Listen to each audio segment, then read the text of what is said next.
We are indeed not alone because I've got Johan Roos with me today here on Bestseller Live, and it is a pleasure to be with you here. Unfortunately, Johan, you're stuck with me today because my amazing colleague Cynthia Johnson can't be with us, but we're going to have a great conversation. Johan is somebody I've wanted on the show for a long time. He helps professionals stay deeply human in an AI-rich world. He's got a brand new book that we're going to talk about today: "Wisdom in the Age of the Algorithms." Brand new. I'm gonna let him, and we've got show and tell because he's got a copy, and I love when people do that. Right, you can show the book close up. But Johan's a fascinating guy. Not only is he a leader at some of the top business schools in the world. I know he's an executive advisor and professor at Hult, but you're also part of the Peter Drucker Forum. You're also a man like that. I came from the toy industry, and you helped create and co-invent the globally adopted Lego serious play methodology. So we got a lot in common there. But let's get into the book. This book, is it really about AI? Rhett, first of all, thank you for having me on the show. Yeah. I'm delighted here. Too bad Cynthia is not here. You're absolutely right. I would have loved to interact with her too. But the book, which is called Human Magic, Leading with Wisdom in an Age of Algorithms. You can say that now algorithms and AI, as the manifestation of that, is sort of the backdrop of all of it. The book is really about how we hold on to our human capabilities in this amazing era we're in right now. That's what it's about.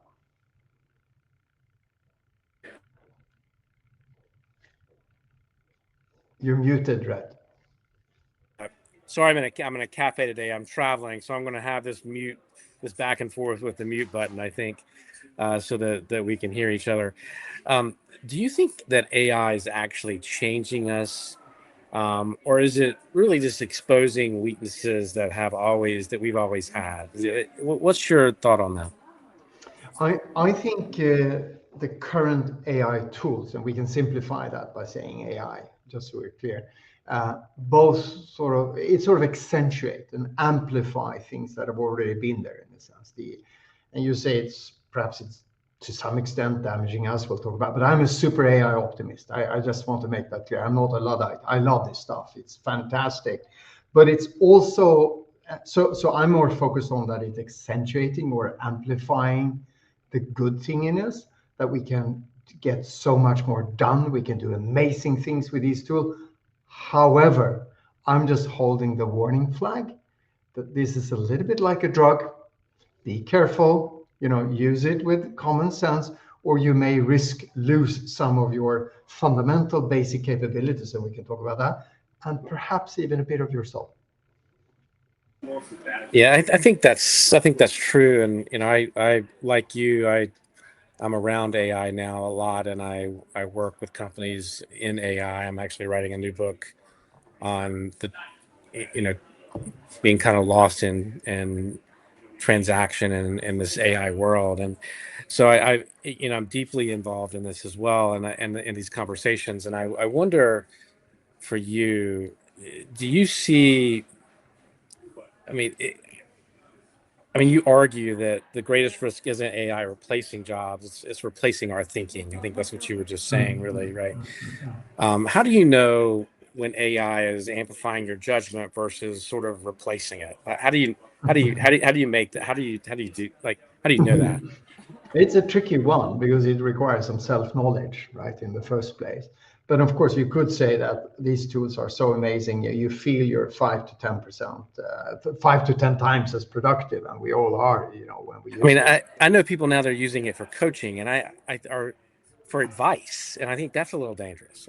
So yeah, We, sorry to interrupt you, but no, but you're right, Rhett. We can start in that end and say like, and again, let's start with a little bit the cloudy, dark side of things. And if you look at young people now, look at how young people used to use social media, right? And you get pulled into it. And and very young people using TikToks and other things which are really addictive. But now you can think of it like, well, you go to work or you're in school, you use this for your development and so forth, and you can say, yeah, I kind of use the calculator rather than the stick, and I used Google rather than to go to the library, and I kind of survived. But there are there are people that are perhaps use your phrase lost in transaction here as well. You get sort of so addicted to it that it's this subtle, soothing, short-term feeling that God, I'm so productive, I'm doing so well on this. But then you start to scratch the surface a little bit and like, do I remember what I wrote? Can I recall what I said? Or was it just the LLM coming out of my mouth? And you see this very clearly. You saw this a year ago when people started to use these tools to write their emails, and they all started to use some of these LLM signs and signposts, and everybody started to sound like an LLM on LinkedIn, and it's almost amusing in a sense. So you can say like, yeah, just be careful. You will notice it when people say, hey, you sound like an LLM. Did you use ChatGPT? But also like, if you catch yourself not remembering what you said or not remembering what you wrote, or you have to hold on to the slide because you have no idea of the storyboard unless you see it. A little bit of a warning sign. Yeah, I was at a conference a couple of weeks ago, and we were talking about AI slop, and I thought it's such a great term for all of the stuff that is clearly written, that's written by the LLM and that people are posting, and it's just like, it doesn't mean anything. You're not going to remember. In fact, you may not have even read all of it before you posted it, right? Yeah. And so like for you. Rhett, excuse me. May I No, just say go. something? Yeah, go You're ahead. in a cafe, Rhett. You're in a cafe, Rhett. In the book, you remember, if you read it or not just have it reviewed by AI, there is a story about Anthropic opening a cafe, the Claude folks, right, in New York. A cafe which is just like, you cannot use your mobiles or any AI in here. Isn't that sort of almost, what should we call it, paradoxical? Yes, very much so. Those are opening, creating space where you're not supposed to use their stuff because you need some space away from it. Yeah. 100%, right? It's like all of this. It's you brought up social media a little while ago, like putting the guardrails on. I remember when the kids were young, right? You put guardrails on the use, right? You put guardrails on the use of the phones and the iPads and I think maybe that's where we need to have as leaders in our businesses, and we need to have guardrails for these things and the use of those, right? I mean I think Yeah. I think that's Common gonna sense. I think that's gonna There's become something more and more, yeah, for common sure. sense, just like I encourage everybody to use this. And I work a lot with leaders in organizations, both as educator, but also since I've been a leader and I'm now stepping back on the advisory roles. But I talk to a lot of leaders, C-suite people of all kinds, and also boards. I see a lot of uncertainty, insecurity, and even outright panic sometimes. What are we going to do and so forth. So I always urge people, like, you can't just sit at the top and tell people what to do unless you know what the heck it is. So I ask them, how many agents do you have working for you? And they go a little bit like this. So I usually tell them, while I'm standing here talking with you, I have about a dozen agents doing work for me. It's amazing. And then I go back in, review it, make decisions, and push them further.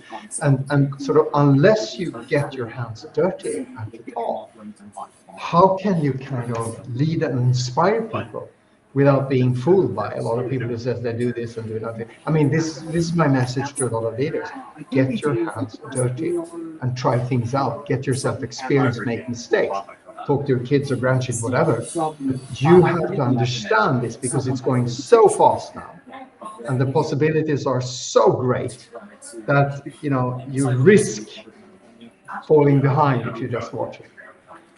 I mean, that's actually great segue into my next question. I mean, that speed, right?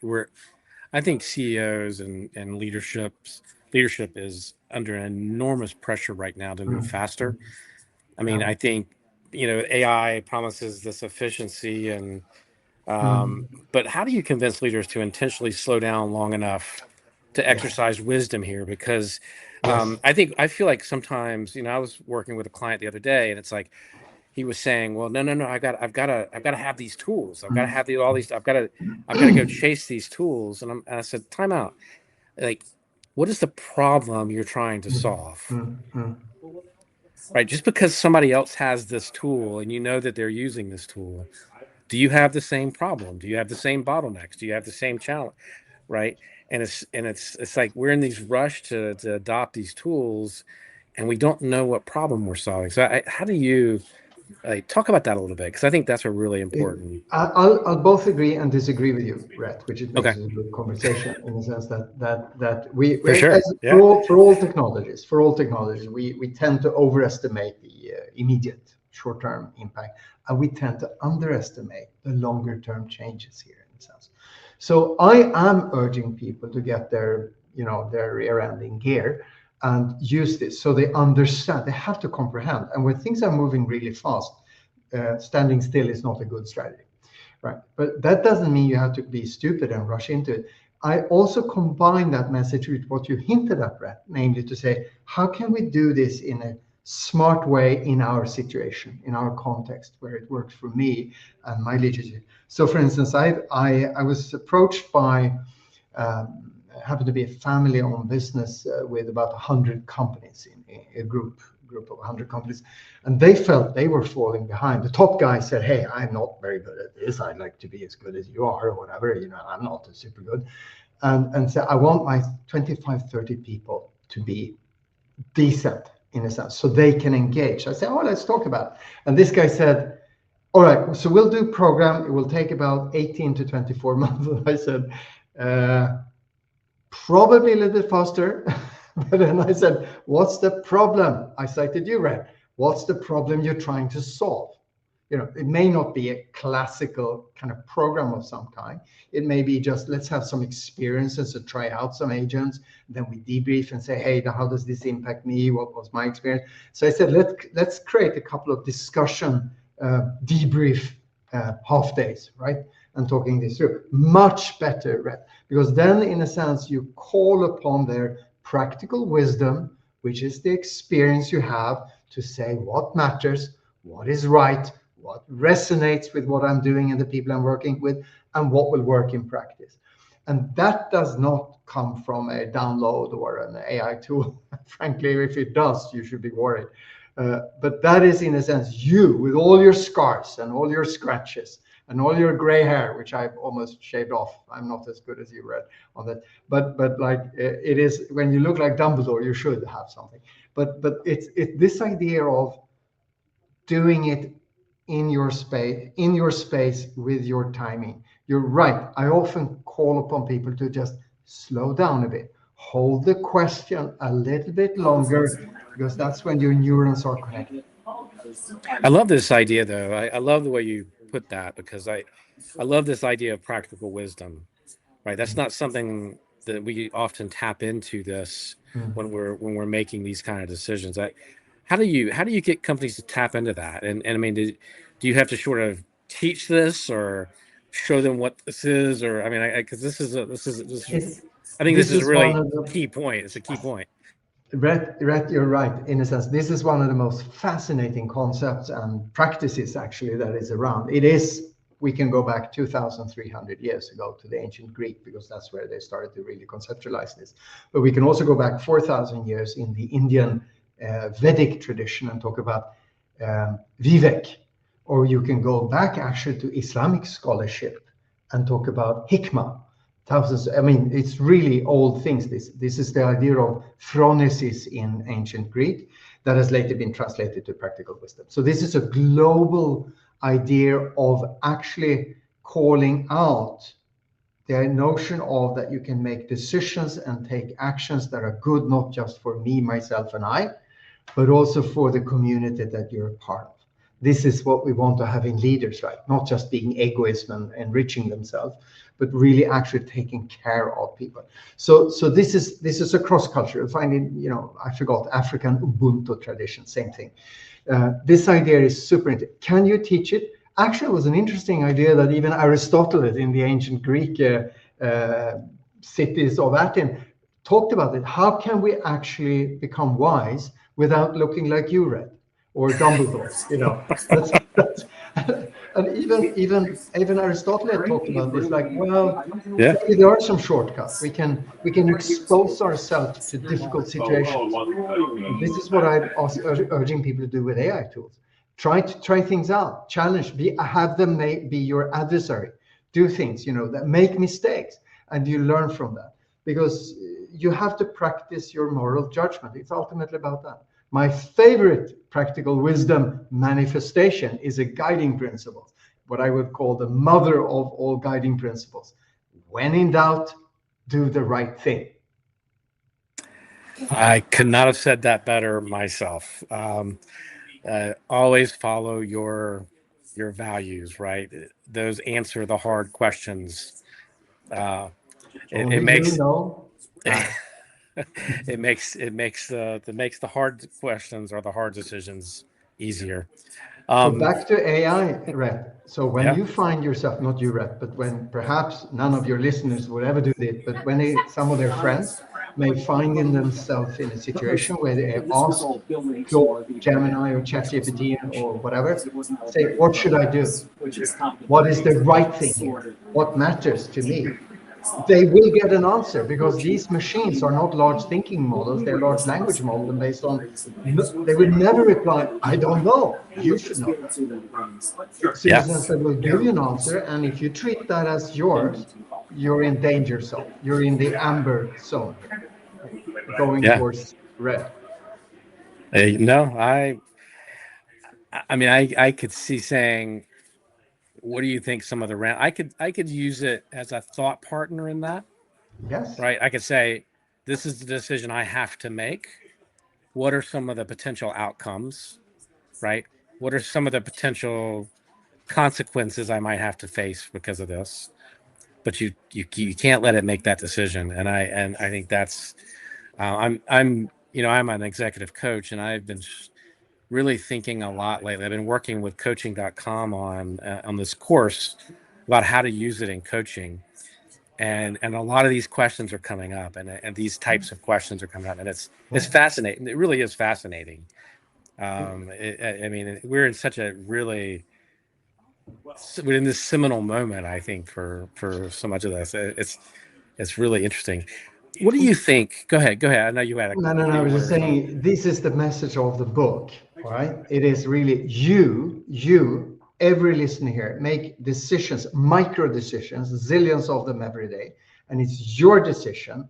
And the outcome will be either you use these tools to amplify, as Rhett and I have talked about, your curiosity, your creativity, your critical thinking, your way of communicating, and even your way of collaborating now also with AIs as kind of quote unquote teammates.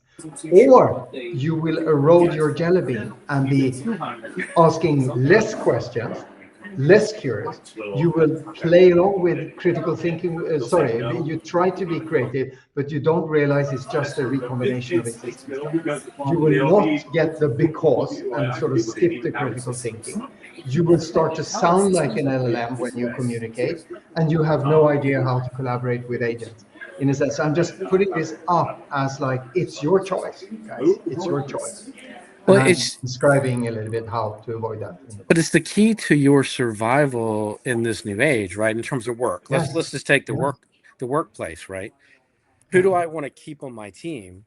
The person that is using it to amplify their genius, Yeah. or the person who is completely given up here and is just regurgitating that. I mean, I talk about this a lot. I think that's the key to survival, particularly in the workplace. Let me ask you this. It is red, but it's subtle. You don't see the erosion. Oh, This sure. is the message I have in the Sure. book. You just don't see this because it's like these micro decisions, and one will lead to another. You just don't experience it. And that's why what could look like productivity, it could be either because of amplification or erosion, gradual erosion, and eventually erosion of your practical wisdom. So what looks good today may be disastrous in 3 years because people have given up their wisdom. Well, that's what you were talking about. I think this is what you were really talking about when you were talking about AI concierges, right? Yes, Right. yes, Right. yes. Because I mean, you talked about, I mean, I think a lot of companies are sort of, they want their employees to think critically, yet they reward speed and certainty and immediate like gratification or answers. Is that what you were talking? Is that the point you were trying to make when you were talking about AI concierges? It is sort of a quote I got from somebody I've interviewed. It says, people expect me to have all the data, not just, in the digital transformation send and all that, but they expect me to have all this. What did AI say? And they say, I feel more like an AI concierge than a decision maker. And it's this, you're a servant, you become a servant. And remember now, there's been a lot of science fiction literature and even movies about what can happen if you let the machine loose this way.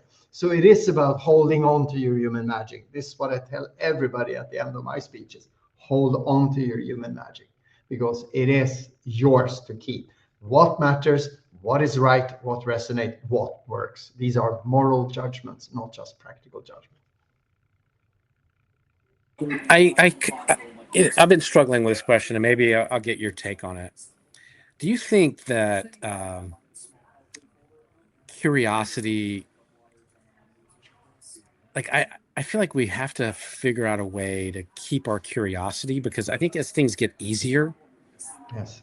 and I know that's the whole center of what we're talking about today, but I have been thinking about that lately, and I wonder from your perspective, is there something people can do to sort of keep themselves in check? Is there something you do to make sure Mhm. you don't fall into the same trap that we're talking Yeah. about? Like, because I think keeping our curiosity is the key here.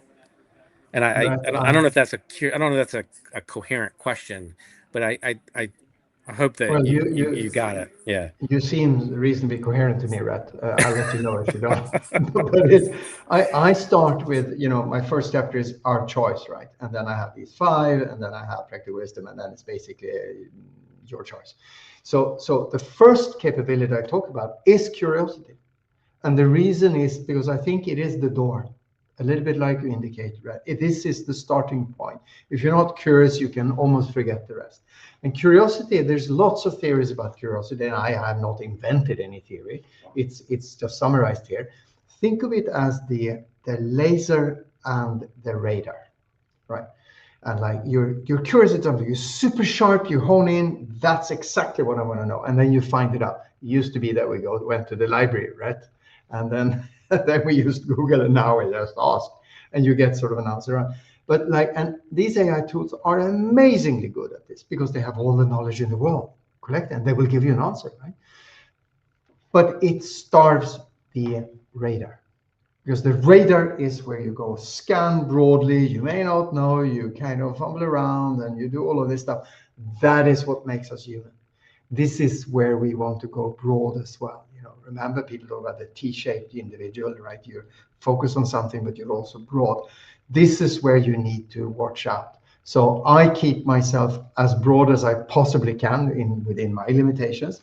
The other aspect of curiosity is, which I have in the book as well, is this idea of uh, the joy of satisfying your curiosity, of searching and like, whoa, it's fantastic. I will go on and on. And then you have this itch. I really Yeah. have to find out the joy and the itch. They call some Yeah. different things in theory. But think of the laser and the radar, the joy and the itch, and ensure that you balance these together. And find suitable practices for you. Go out in the forest or go whatever, go bowling or shooting, whatever, but find yourself doing more than just sitting 8 hours in front of the computer lasering.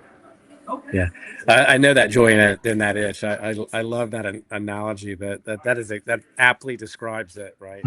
When you have that revelation or you find that answer Yes. to that question. I've got two more questions for you, and I know we're Yep. running a little bit short on time, but uh, the first one is asking you to put your sort of futurist hat on.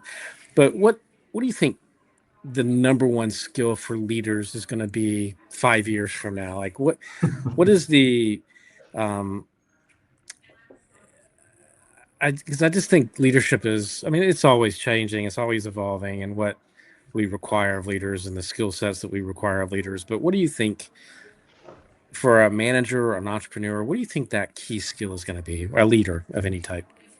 It's very Eh, interesting because this leadership is, as you know, Rhett, who's doing leadership coaching, is one of the broadest set of ideas right. and literatures and books and God knows articles and journals and everything. And it's a super one. There's people arguing Hey, you're born a leader with certain traits. I, Others say no, you develop them into some way. here's a better question. Yeah. You come from the academic side. You've done a lot Mm. in the academic, in the business side, but in the academic side, I guess this is a selfish question because I've got two. My son just graduated from university. He's getting ready to go to get a master's after in a year or so after he works for a little bit. I've got a young son who's a sophomore in college university. I'm curious, like, what do you think school? Maybe I'll revise the question. I'm sorry to do that to Okay. you. What should we be teaching in leadership now? Okay. So we go from leadership to your boys. All right. Good. Maybe they are great future leaders. Who knows, right? It's this idea. I always thought about what have I done. I come from the academic side, but I also led organizations. Like I Right, led, right, right. been a dean and president or whatever. But what have I been trying to do? What have I been trying? Yeah, You have to look yourself in the mirror, as Michael yeah, Jackson so amply yeah, saying. So I focused a lot on imagination, this idea of imagination, because I was so fed up many, many years ago, and this is where Lego Series Play came from.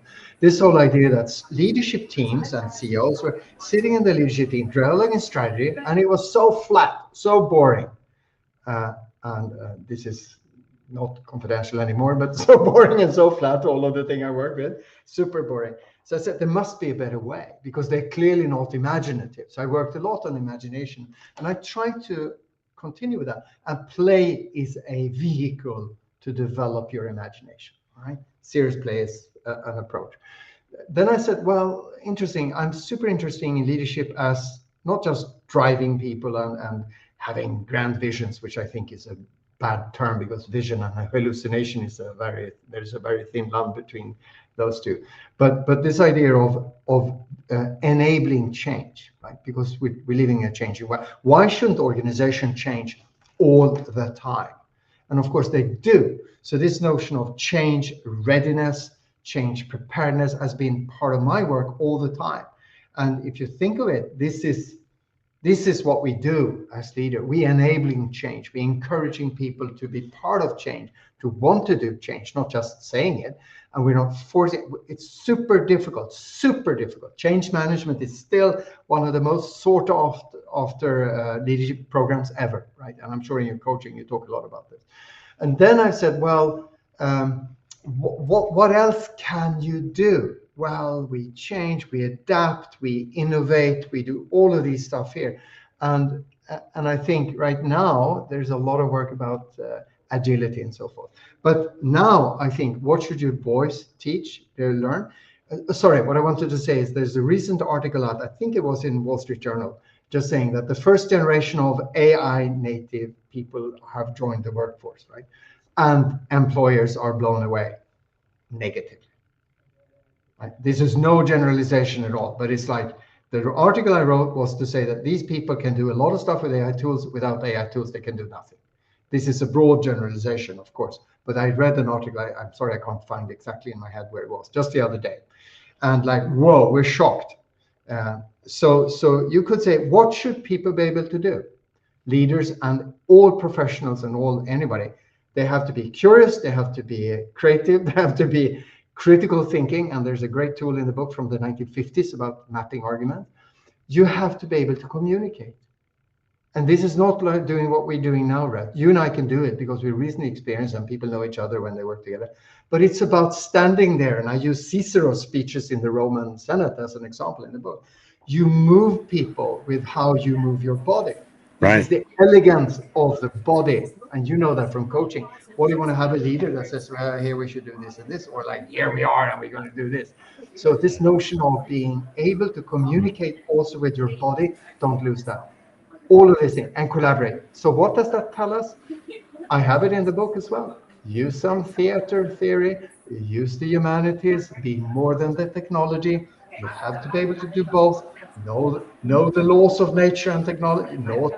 Uh, uh, know technology, be a little bit street smart, but also be wise. What is this? This is what Aristotle wrote about to his son 2,300 years ago. It's the same. It's the idea of a liberal education, liberal in the sense of liberating yourself from dogma, to be able to not take authority for granted and actually challenge and move on. Those are the skills we're always going to need, Rhett. I love that. I love the idea of really doubling down on the people skills, right? Yeah. What we call, and I think have gotten away from is some of these soft skills, right? Your interaction with people and being able to understand and talk to people and understand body language and having that EQ is always going to serve you well as a Always, leader, always. right? Those And quote unquote soft skills, which I never call them, I always go to about the human skills, is going to be the equivalent of the hard skills very, very soon. yeah, I think you're Tell your 100%. boys from me. Tell your I boys. I will. I'm going to play this for him because I think you're Yeah. absolutely right. You know, I grew up and my parents really instilled this idea of manners, right? And how you talk to people and the politeness and the being able to have tough conversations in a polite, Yes. respectful way. These were all things that are so critical, so critical. I'm glad you said that. It actually took away my last question, and I'm guessing that you would have answered it the same way, which is, you know, the what is the one skill that's a competitive advantage? And I think that's the competitive advantage. I really do. Like how you talk to your customers. If you talk to your customers at all, right? Like that's such a critical thing. Rhett, I would say that in the early career for younger people, younger professionals now, your future boys in a sense, I'd say it's critical thinking. Mm-hmm. And for a little bit later on, it's going to be collaboration and then communication. And communication and selling is all about communication. Whether you're a solopreneur or part of a business or whatever, you have to be able to communicate for the reasons we talked about, but also collaborate. Well, Johan, I can't wait to sit down with you in a couple of years. Hopefully, we do it. Hopefully, do it sooner than that. But particularly on live here on camera, and to see where we are and get your take in a couple of years. I'd love to do that. But hopefully, I run into you somewhere in the world, maybe at the Drucker Forum or somewhere down the road, and we get a chance to have these discussions. Um, so very much appreciate that. Where can people find you? I know you do some work with companies. I know you Yeah. speak. How can people get in touch with you? How can they buy the book? And give us all Um, those details. Okay, book very important. Human Magic. You can find it on Amazon, but perhaps the easiest way is to go to humanmagic.one, not .org or com. You probably come to some magicians association, but .one, .one. And I also have a link in which is Johan S as like in Sierra. I have a longer name that I'm not using, so Johan S. Roos. There's also another site, but go to humanmagic.one. It's easier. And I do speech. And I'm going to talk. I'm speaking almost every week now in Europe, but I'm going over to Washington, D.C. in a couple of weeks to talk at a big conference at the Gaylord thing for 1,000 people. So super interesting as well. So Well, look at anyway, me. Look me up. I'm in DC, so oh, you're in D.C. I'll be there we in should 3 weeks. grab lunch. But Well, now you know that Johan and I have lunch plans in Washington D.C. in a couple of weeks, and yeah, make sure you get a copy of the book. We'll have in the show notes below. You can get the link to the website. Thank you for being here with us on Bestseller Live. Cynthia and I will be back next week. Take care, and we'll see you soon. Thanks, Johan. take care, guys.